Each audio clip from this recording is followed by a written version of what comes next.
Hey everyone! I know it's been a couple of weeks since I've done a backstory video, and I'm sorry about that. I was sick last week, and I was like, no one needs to hear my congestion and my throat.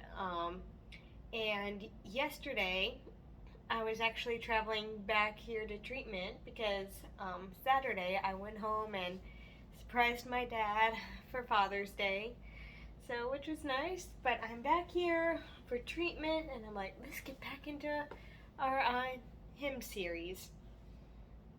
So, before we get into the backstory, if you are enjoying this, please like, comment, letting me know what you like about this series. Let me know about any hymns you want me to do. Today's hymn is actually a request. So yeah, just like, comment, make sure you're subscribed and you hit the bell so you never miss a video if you like these.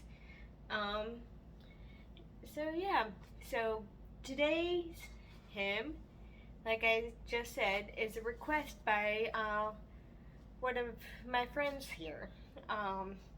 She was like, "Oh, have you done this hymn yet?" And I'm like, "I don't think so. So we're gonna try it." I looked in Then Sings My Soul by Robert J. Morgan, published by Thomas Nelson, who owns all the copyrights and everything.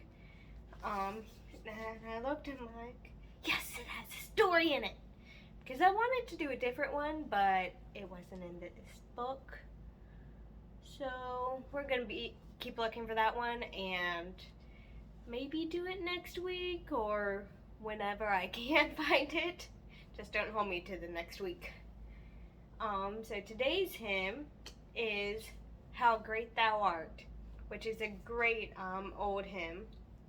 It was written the words were written by Carl Boberg in 1885. He wrote this when he was 26, which is like right there around my age. I can't do anything like this at my age, so I'm really proud and kind of jealous of people who can do this when they're around my age, but eh.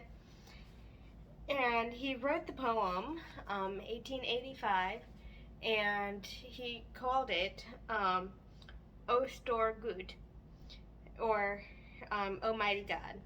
He was a Swedish minister, so I mean, kind of makes sense. It's in a different language. But the lyrics we have today aren't exactly what he wrote, and it wasn't because of like it translating from different languages. It was just kind of awkward. His Swedish translated to English, it just wasn't singable. Here's what the words were literally translated to. When I the world consider, which thou hast made by thine almighty word, and how the web of life thou wisdom guideth, and all creation feedeth at thy board, then doth my soul burst forth in song of praise. O great God, O great God. Kinda awkward reading that, so try singing that. I'm like, I don't know if I can do that. After Carl Boberg's poem was published, it seemed to have been forgotten for several years. But then, after several years, he was surprised to hear it being sung, actually by, or to the tune of an old Swedish melody. But yeah, even though it was being sung, it didn't reach its popularity just yet. It did make its way to Russia. An English missionary there by the name of Mr. Stuart Hine heard the hymn, and he was actually so moved that he wanted to try to expand on it, change some of the wording around, which he did, which became the lyrics we have today. And he was actually inspired by the Carpathian mountain range around Russia. The first verse, it says, was composed and inspired by a thunderstorm in which he was caught. Mr. Hyne was caught in the Carpathian Mountains, which kind of makes sense because in the first line it says, the first verse, it says, I hear the rolling thunder. So that's pretty neat. The second verse was inspired while he was hearing the birds singing in the mountains. Yeah, and it says, and hear the birds sing sweetly in the trees. And the third verse was written as he was able to lead and see others lead the Carpathian villagers to Christ. And he wrote the last verse, expanded the last verse when he returned to England. And I love the last verse. It's just like a clincher. It says sometime later, another great missionary, Dr. J. Edwin Orr, heard How Great Thou Art being sung by some tribespeople in India, and he wanted to bring it back to America. He loved the tune, he loved the lyrics so much that he brought it back to America. He introduced it at a conference in California, and it came to the attention, or Dr. Orr brought it to Tim Spencer, who is a music publisher, and who in turn contacted Mr. Hyne, the English missionary to Russia, and he had the song copyrighted. It was published and recorded, and it's been played in America for quite a while. I think starting in the 1950s, it was when it really became popular in America. Mainly because of Billy Graham and his Crusades singing it, and his team singing it during the Crusades. But yeah, pretty neat how one of our most beloved hymns came to us all the way from Sweden. So yeah, we are going to attempt to play it. Took me a little bit to relearn this hymn, so we're going to try it. And I'm actually not using the hymnal I normally use. Fun fact.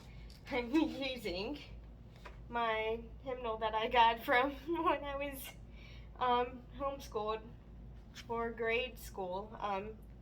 Rebecca Academy sent this to us every year, and this is the hymnal that I use to learn how to play. So we're going to try to play How Great Thou Art.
There we go. That's our hymn for this week. I hope you have a good rest of your week. Like I said, if you like this, like it, comment, let me know. Let me know what you want to see. Alright, y'all have a good rest of the week, and I will see you next time.